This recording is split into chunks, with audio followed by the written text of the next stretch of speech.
the time I got carjacked. And boy, oh boy, where do I start?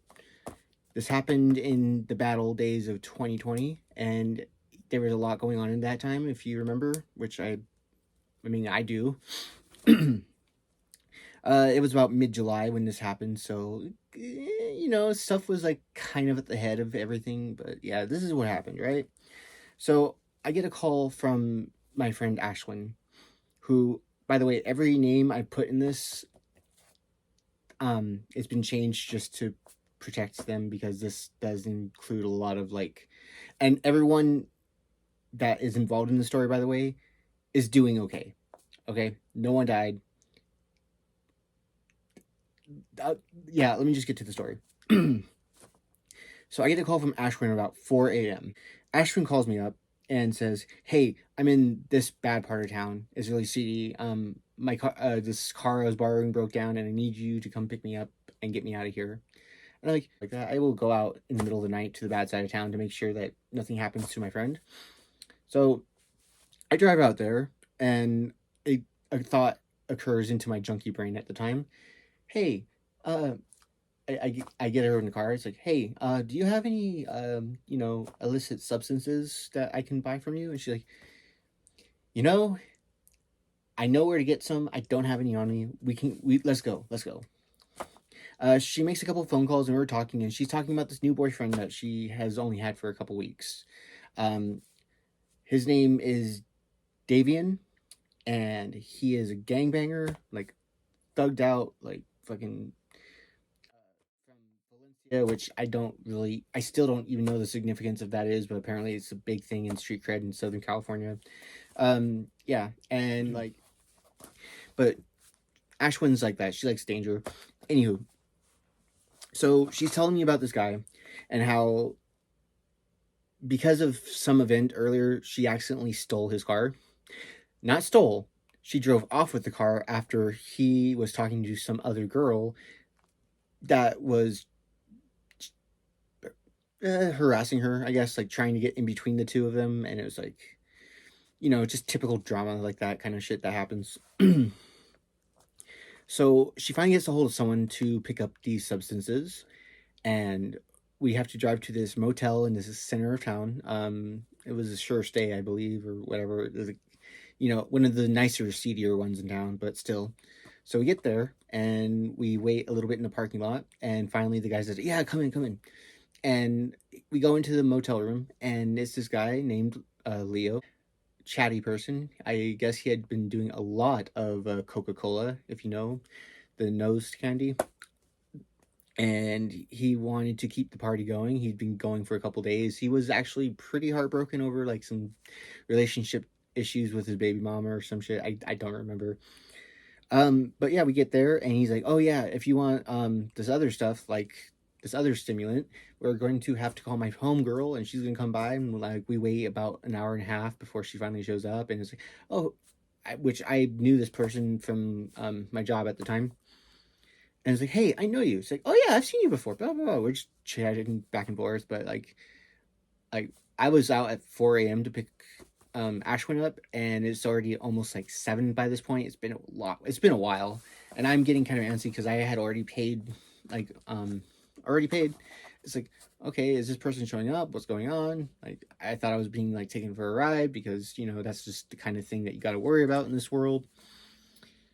Moving on. So the plug finally shows up and drops it off, and we're all having fun and you know uh doing the thing and like being just a bunch of junkies, and that if you're in that life, you know what it is. If you don't know, hopefully you never have to know.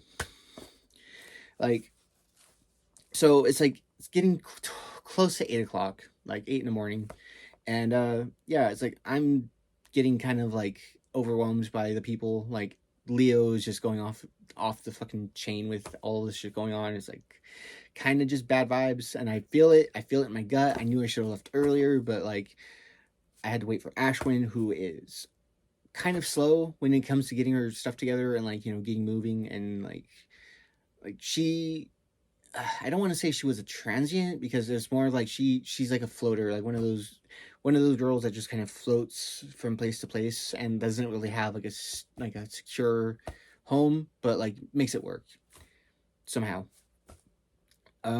Yeah. So I tell her, it's like, hey, I'm gonna go head out to the car, like finish what business you're doing with this guy and like whatever, and come meet me out there or whatever, because like I was her ride and like blah blah blah.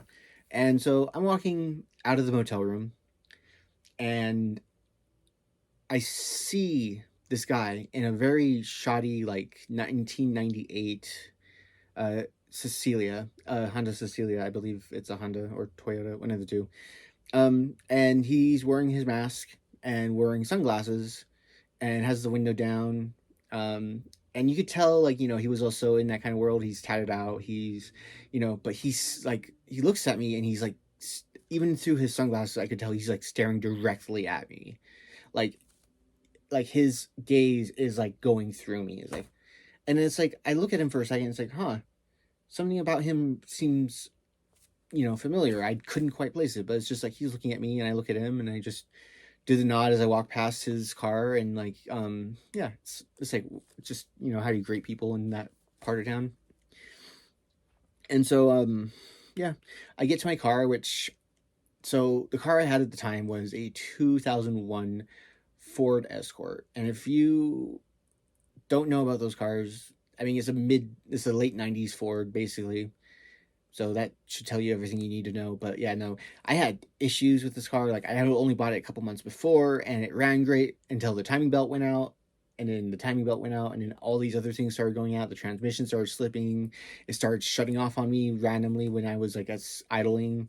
I mean, it was a good car. It got me so much good gas mileage, but bought it for $900. All right, it was a working car for what it was until it really wasn't.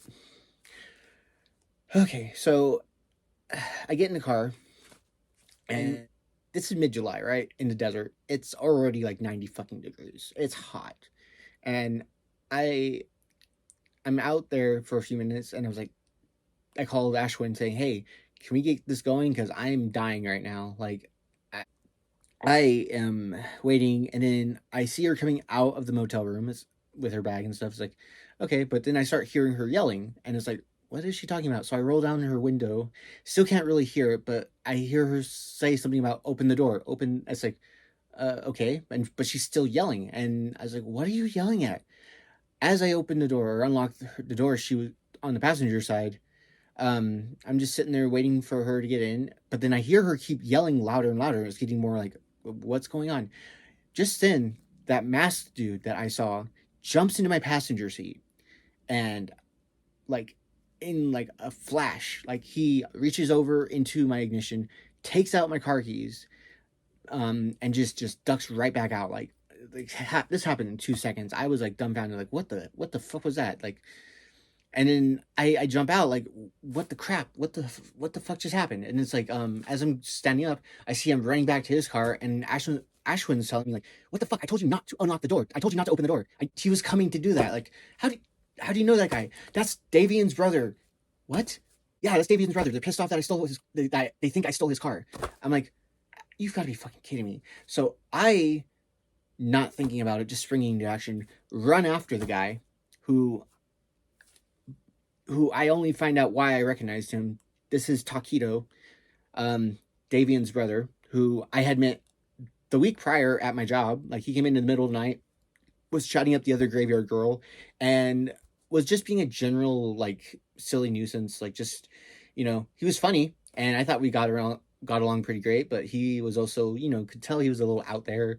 He was driving around on a shitty moped. Like, it was, he asked if he can like take a nap in one of the bathrooms, and like absolutely fucking not. But he was just, a common, like, just a common, like, nuisance around that area. So I jump, I follow him back to his car where he's already on the phone with Davian, and he's like, yeah, I got the bitch here, blah blah blah. I got her brother's fucking key, blah blah. He was kind of turned away as he was like talking to Davian on the phone. That's when I open the passenger door and jump in. Like, I don't even move anything over. I'm just sitting on a like a backpack and some other shit, and like I realized like, oh shit, this car is kind of a hazard because there's like paraphernalia, IV needles everywhere, and like I could tell like this probably wasn't the smartest idea. But then I take his keys out of the ignition and hold them up. It's like, okay, trade for trade, bitch. Like, come on, what are we doing? And he's like, he looks at me like, what the fuck are you doing? Like didn't expect me to follow him, much less jump in a car. And he goes to reach for the bag under me, but because I'm fucking big, I'm like, I'm not moving. It's like, no, no, no. I want my keys, jerk. I want them now, and I will give you your keys back, and we can just. He's like, yo, damn sister stole my bro's car, and we're getting our fucking shit back. It's like, whoa. That's not what I heard happened, and you are overreacting. You don't need to steal my car just because she whatever. And to explain what happened, she took off with his car after the bitch thing and had been trying to get a hold of him the 36 hours before or after that, like just between then and the time it was happened, like that was about a day and a half. Could not get a hold of him, could not get a hold of his cell phone or his sister's phone or his brother's phone, like could not get a hold of him whatsoever. And so in their mind, they're thinking that she took off with a car that was actually loaded with like illegal firearms and like a bunch of things that were, what what yeah, what gangsters would probably have on secret that they don't want, getting it away from them.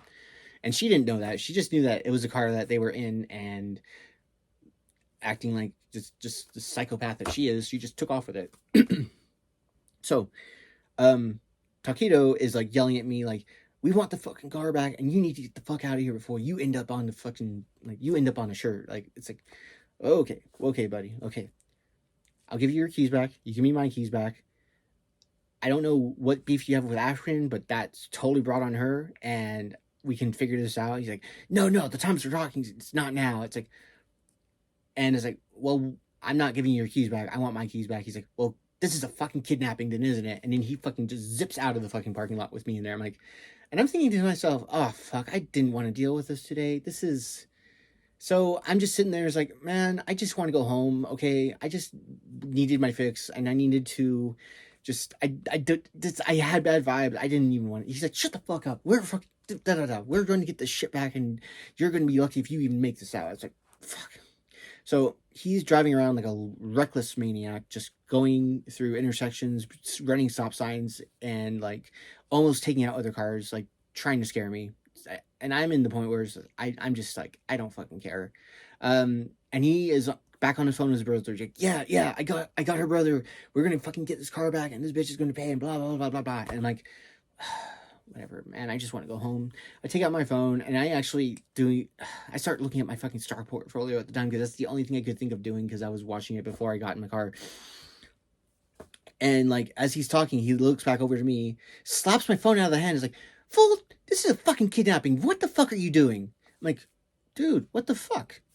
Like, I don't want any part of this, man. I don't even fucking care. Just fucking whatever. It's like, and he's like, yeah, man, this fucking fool. I don't even fucking know what to do with this fucker, because he's just, and like, it's pissing him off that I am not even like the slightest bit of intimidated what's going on. I don't know if it's like the whatever I was on, like stopping this the whole thing, and it was just ridiculous. So he drives around for another couple minutes or so. It seems like about 10 minutes, and rips back into the driveway of the motel. And by this time, there are a bunch of people like hanging out on a balcony and just kind of seeing what the hell's going on, because it was a whole loud situation. And in front of us is Davian, and also Davian's side piece that was, giving shit to Ashwin the day before. And, they're out, and he comes up and he's like this is the second time I had met Davian. Okay, like, and whereas Taquito was kind of like, a wild card, but kind of goofy, Davian was intimidating. Like, I mean, this guy did have a sheet. I'm not going to go into it. I just know that he was pretty up there. Yeah, he had done some stuff that was way more than illegal. So anywho, he comes up to me and he's like, I'm going to ask you this just once. Where the fuck is my car? As I begin to open my mouth, it's like, I don't know where your car is. I can tell you where I picked her up, but I have nothing to do with the car. And that's when he just slugs me. But because of the awkward angle of the passenger seat in this tiny ass like two-door car and how tall he is versus how tall I am versus he just slugs me, but it feels like a pa pa. And it's like ah.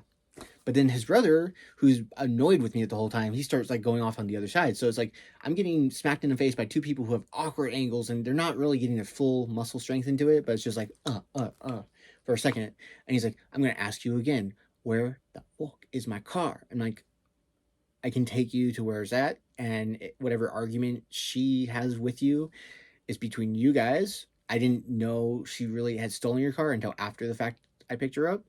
And I think it could all be settled through talking. But just then, as like that's going on, he's about to like start swinging at me again. I hear a familiar voice of like the whole instigator of this, Ashwin, coming up from the other side of the driveway. What the hell are you fucking doing? I've been trying to get a hold of you. Like just going off, and that's when he completely forgets I exist. Turns to her and just they start screaming at each other. Um, at that point, Taquito tries to take another swing at me, misses, so I elbow him so freaking hard in the chest, like just, oh, just, um, and so that's when it's like, this was fun. I want my fucking keys back, blah blah blah. But I didn't want to like get in the middle between those two in case like he came back, because like, I mean, yeah, I had some kind of minor sense of self preservation. Like I don't know if he would come back and do more than just punch at me. So I get out, I just knock over his backpack that I had been sitting on this entire time, realize that, um, uh, well, a firearm fell out of it as well as shit that he had in his bag. I'm thinking, oh, wow, this was dumb. So, I book it to my car and I see Ian yelling at Ashwin as like another one of Davian's friends is pulling her into the back of a white van. I'm like, oh, man, if I ever see her again, I'm going to have to apologize for ditching her on this because am not getting involved. So I run back to my car, hoping that it's unlocked so I can grab my bag and just book it out of there. But it's locked. Come to find out later that the reason it was locked is because after I took off after Taquito, Ashwin decided to be safe and lock my car so nothing would happen to it. Oh boy. So is at that moment when I cannot get back to my car with like my possessions that I wanted to grab and just get out of there, that I realized to myself, the gravity of the situation. Like I was just kidnapped. I had basically been assaulted by these two dudes, and there was a bag with a loaded, possibly firearm in there that was probably going to be used on me before too long. So that's when I just book it behind the motel, like jump over a fence, and I'm like, everything's hitting me at that point. And I'm like, oh my God, I need help. I need help. And I realize I have a friend that can actually be of great use. Another person I had met just very recently, we will call her, we'll call her Sander. And I know she was just talking to me about a week prior that she had just bought a firearm because she was in the distribution business herself, but for, more mundane stuff, the good old wacky tobacco grass. And it's like, I call her, and it's about 9:30 at this point. I'm like, Xander, I need help. I've gotten into some deep shit. I need you to like get here, bring your gun. There's people here with my gun. Like they fucking kidnapped Ashwin. They fucking like they want to kill us or blah blah blah because of a stupid car. And like I'm just blabbling on the phone, and she's probably just waking up thinking like, Chris, what the hell is going on? What are you talking about? But I tell her, I just need you to get here. I'm over down at the Sure Stay here, like a few minutes away. Bring your gun, get here because shit's going south. And she's like, okay, calm down, calm down. I will be there. Meet me like right by this Carl's Jr. that's nearby. Just stay safe, keep your head low, get out of there. Like, well, and at that point, I hear Ashwin like screaming, like, "No, get your hands off me! Fuck off, fuck off!" Like, she's fighting with all her strength. It's like I would go back to help her, but at the end of the day, she got herself in this situation, and I'm outgunned, outnumbered, and in a really delirious panic at this point. So it's like, if I ever saw her again, it's like I would apologize for ditching her, but it every man for himself at that point. Am I right? Like, yeah, it was, yeah. So I get there and I'm walking around and I'm behind this motel. As I'm walking back around, I see Taquito after he's talking to his brother about Ashwin, and I see him deck towards my car, take my keys out, unlock my front door, hop in, and just like start backing out. As he starts backing out, in the most dumb fucking thing I could have done, I run and jump onto the trunk of my car and hold on to the spoiler for dear fucking life. And like as he's backing out and I'm holding on to it, he starts leaving and he tries to speed up, but there's like bumps and like badoom, badoom, badoom. There's about six of them going out of this driveway, and I'm holding on to dear life. And I have all these random motel patrons who have heard all the screaming and all that stuff are all watching this go down. Like they see the van being closed up, and like Davian's yelling through the window of the van at Ashwin, like all this dumb shit, calling her all these freaking names, and Taquito is like trying so hard to get the car going, and like I started having problems with this car, so like an annoying thing this car would do is if I would be idling for a little too long or come to a stop sign a little too fast, it would shut off on me. The transmission was also starting to go out, so like after restarting it, it would take a minute to actually get to speed. So, yeah, I'm hanging on for dear life, and I'm thinking to myself, okay, that road's coming up, and I have two options. I could either keep hanging on for dear life and possibly fall off soon after having the most worst rash or road rash possible, best scenario, and worst, just smack my head on the ground, and then that would be it, over lost cars. Like, and I was thinking this is a $900 piece of crap. I really don't care that much about it, and if it's going to get stolen, if anything, by the time it cuts out, it will give me a few minutes to run up and actually like either get a better hold on it or jump into the passenger seat or something. Just even if I had to bust out a window to get in there, like I was going to fucking do that because I'm that kind of just dumb. But it gets to the final thing, and as he's about to turn out of the parking lot, I decide to let go. And so the entire like 40 feet that it took to get out of the driveway, you saw this really big white dude hanging onto the back of a shitty, like just rust bucket for dear life. It must have looked like the world's worst action movie. Just, it was so damn lame. So damn lame. So he peels out as soon as I jump off the back of it, and I see him go towards a straight road that's just like all the way down. And he gets to the first stop sign. I'm like, yeah, I could catch him. He stopped, didn't idle, didn't even do anything, just went right on through after like coming to a complete stop. Then went to the next one without a complete stop. And as far as I saw the entire way down, and this was like far stretching road, he did not stall out once. Not once. And I'm thinking, ain't that some fucking shit? Like I could barely get through one or two stop signs without that happening, and he just glided on through like no big deal. So I defeated and quite like at this point just overwhelmed, over panicked, just like slump my shoulders and just start walking behind the direction of my car. And yeah. um so Sandra calls me back asking where I'm at, and as she's asking that, she turns a corner and pulls up like slowly behind me as I'm walking, and she's like, "Where's your car?" I'm like, "You went that way." So we get in, just couldn't find it, and after about like 20-30 minutes of following the same road with no sign of Taquito, no sign of my Ford, like just, man, I was just tired. Like the substances I had just bought were in that bag that I had left in the car, as long as some other very important things. I just tell her to take me home, and by that point, my parents are awake, and they ask where my car was, or like why was I, or how was I out, or whatever. It's like, oh yeah, I made up some lie that I took it over to my friend to work on it because of whatever. But I was just like, probably not getting it back. I go up to my room, and like I get a call almost as the minute I just close the door behind me. I get a call, and it's from Ashwin, and she's alive. I'm like, oh, thank God. And I pick up the phone, and it's Davian.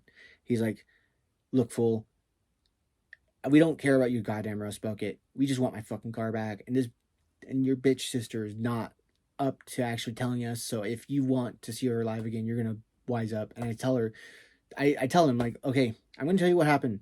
I picked her up about a couple hours ago at a seedy part of town in this other place and at this address. And he's like, yeah, we're at this address now.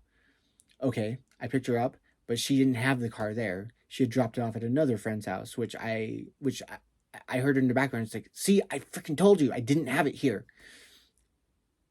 And they start squabbling, and then it's like, where is this friend? And I give him the address, which was the same address she had given him, but they didn't want to listen to her. So at that point, it's like, I mean, I told you where it is at the beginning. I told you I wasn't going to lie to you when you started wailing on me in the car. And she heard that. She's like, you hit him? Why would you fucking, and just like I heard like smacking. So she was obviously pissed off and smacking him back over the phone. He's like, what the hell? Blah, blah, blah. And then it's like, just whatever. Um, so a few minutes later, I call the other friend that she had dropped the car off at and said, hey, John, listen. So, Ashwin fucked up. She's in trouble. That car that she parked at your house belongs to a fucking psychopath. You might want to be very honest and open when he shows up. And like, Ashwin might be dead by the time she gets there, or might not. Just, I'm letting you know it's kind of a big thing, but if you play it cool, it won't be that big of a thing for you or me, hopefully. But, just say that it's been parked in front of your house, safe, and hasn't been touched since she dropped it off the night before. And he's like, what the hell did you fucking get me into? Like, it was, yeah. So, going on from there, I get a call like not even 2 minutes after I hung up, and it's Ashwin. She's like, look, Kurtz, I need you to promise me you won't go to the police on this. If you go to the police, everything will be fucked, and you might actually cause my death as well as yours later down the line. Plus, you might, if you work with me, you'll get your car back, and everything will be smoothed over like it was no big deal. I'm like, how can you promise that right now? Like, I believe you. I'm not going to go to the police until like this gets settled. And then I hear Davian in the background like, yeah, we don't want his fucking rust bucket. He can get it back. He just needs to make sure that our car gets back to us and blah, blah, blah. And everything better fucking be into it, or you guys are both in the ground. It's like, okay. So, even though it wouldn't have been against my better judgment, I didn't go to the police. A couple hours later, I get a call from Ashwin's number, and it's Davian again saying, you're going to want to meet us at, like, we're gonna meet you and we're gonna give you like your fucking car, and then that will be done with it, and you better not have called the fucking cops or you're ghosted. It's like, okay.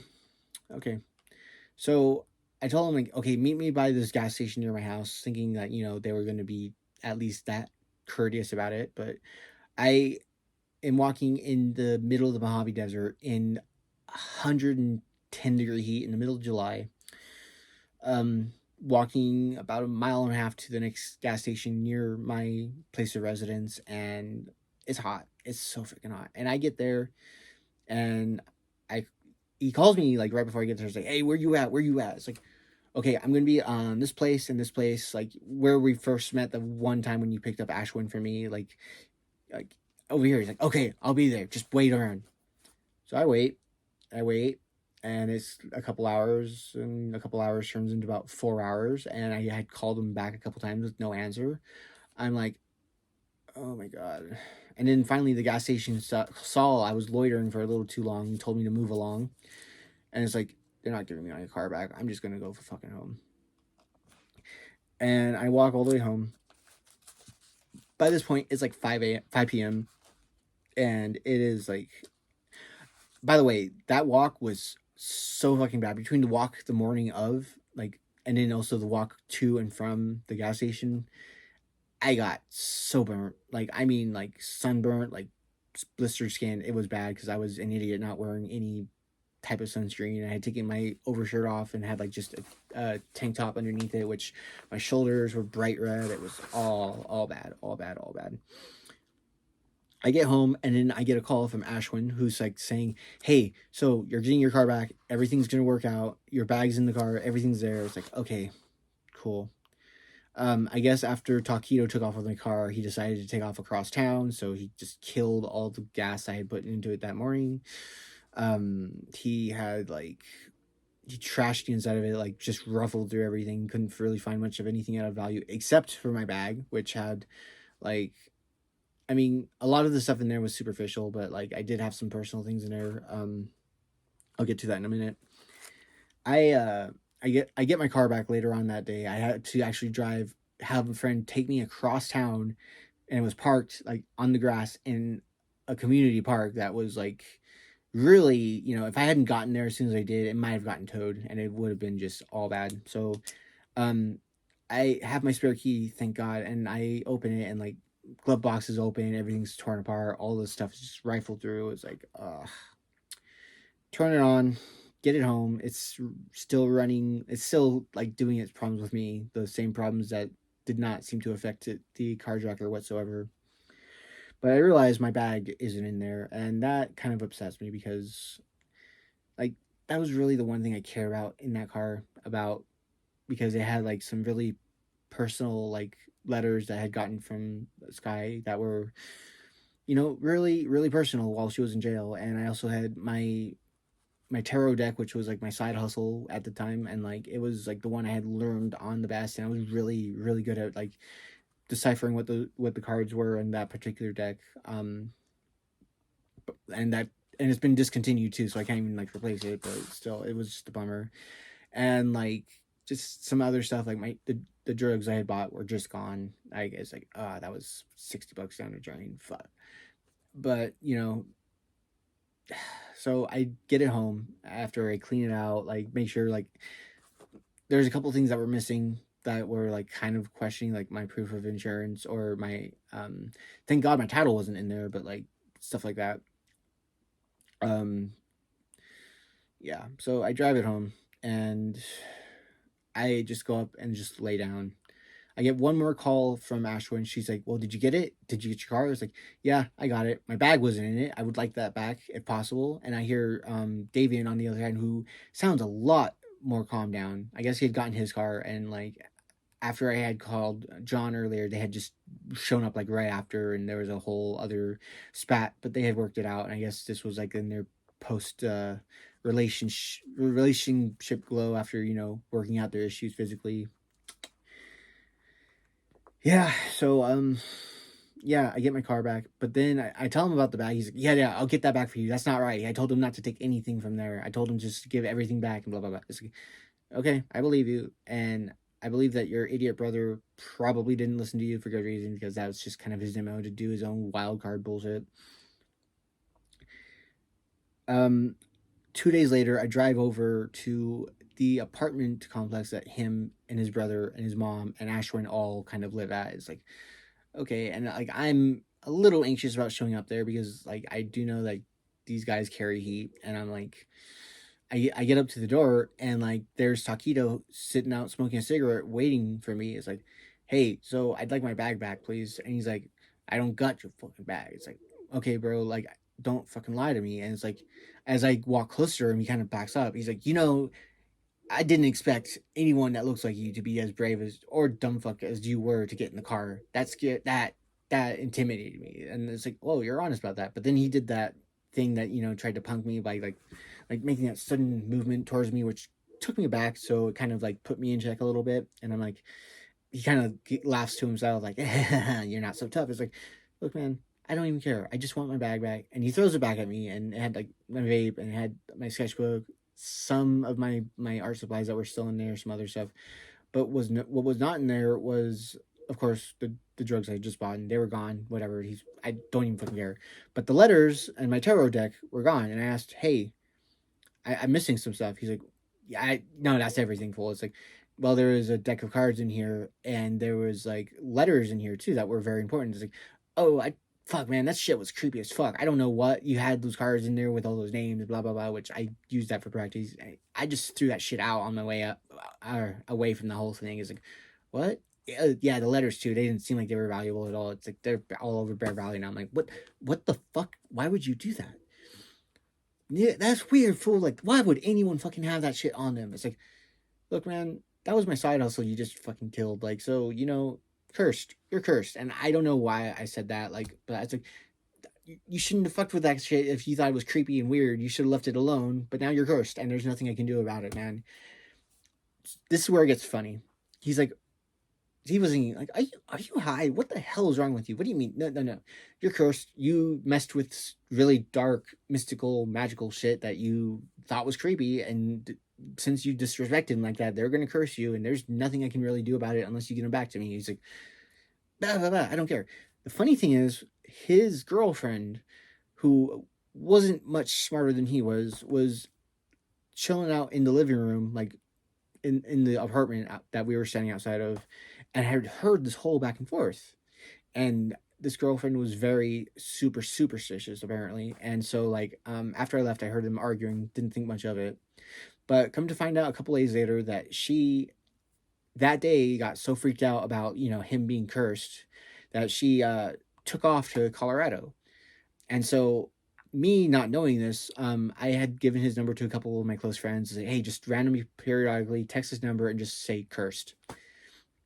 Not knowing that he was going through a bunch of shit with his girl, like chasing her down to Colorado and like having all these issues along the way. And every time that it would like pop up on his phone, like from a random number that was cursed, I know in his brain that like did some kind of like self like sabotaging bullshit in his head as it continued to go on. Because here's what ended up happening, right? Because I didn't go to the cops, I didn't report it, which I still kick myself for not doing because it should have been reported. We live in a lawful society, and how that went down. Even though I was kind of like responsible for it, it was still messed up, and the cops could have done something about it. But here's what happened: he drives all the way out to Colorado, and mind you, this guy is a street rat. Like he has priors. He was on probation for some other like armed robbery or some shit. Like just all bad. He drives out to Colorado, armed to the teeth with like illegal weapons, like that are not in his name and that in the state of California are actually illegal to own without like the proper permits and stuff. And especially with people with like prior felonies and probation, like that's a big no no. He gets out there. He ends up carjacking someone else. Gets caught not 25 minutes later with an arsenal and a bunch of drugs in this guy's car that he carjacked, who happened to be an off-duty cop or someone related to an off-duty cop. So that, in the eyes of Colorado, when they finally got him, he just had a whole bunch of issues. He never caught up with his girl or whatever when that he went after out there, and he he ended up getting 17 years for everything, and then it got tacked on to more years. So now, from what I heard, he's serving like 28 years behind bars in Colorado because he broke so many freaking laws and got caught for it out there. And honestly, like if he had just carjacked me and I reported it and he got arrested, he probably would have gotten 2.5 years with good behavior out here. But because he was over state lines with firearms, with drugs, and like had assaulted as well as Grand Theft Auto'd someone like in broad daylight who happened to be a cop, they threw the freaking book at him so hard. And yeah, turns out though, me and Davian, after the fact, like we slowly became cool. Like he's still intimidating. Don't get me wrong. Like he is a vicious fool and like really quick to anger, but he kind of respects me for being like bluntly honest, even though like I didn't really mess with him or I didn't really fuck with him or whatever. Like I was just polite to him, didn't really ask him for much, would help him out on like something like with the ride if he needed a ride somewhere or whatever later down. Him and Ashwin, they had a really turbulent relationship the whole 2 years, and which had ended about mid 2022 when he got actually sent to prison for some other shit for like 5 years up north. So yeah, that's and Ashwin's okay. Like she kind of went through a lot of shit with Davian, but like she likes them dangerous, I guess. I don't freaking know. Yeah, but she's doing moderately okay. Like she's had her own issues and trials that seems to kind of build up and gotten worse, but it's just part of life, man. She's alive and I'm alive, and the two most volatile people in this whole scenario ended up in jail for one thing or another. And it kind of sucks that Taquito ended up in jail after hurting other people after me. Like I do carry a little bit of like I should have acted and that wouldn't have happened to them, but kind of what can you do? Because if I had done it, he would have not gotten the actual sentence that he got. He would have been out by now, probably. Yeah, so when I had first seen Breaking Bad back in I want to say 2013, and living a very similar life in that kind of way, I I could tell you that anything that's blown on TV is so over dramatized and so over theatrical that it does not compare to just the ludicrous, asinine bullshit that you go around if you hang out in that scene. And I do not recommend it to anyone.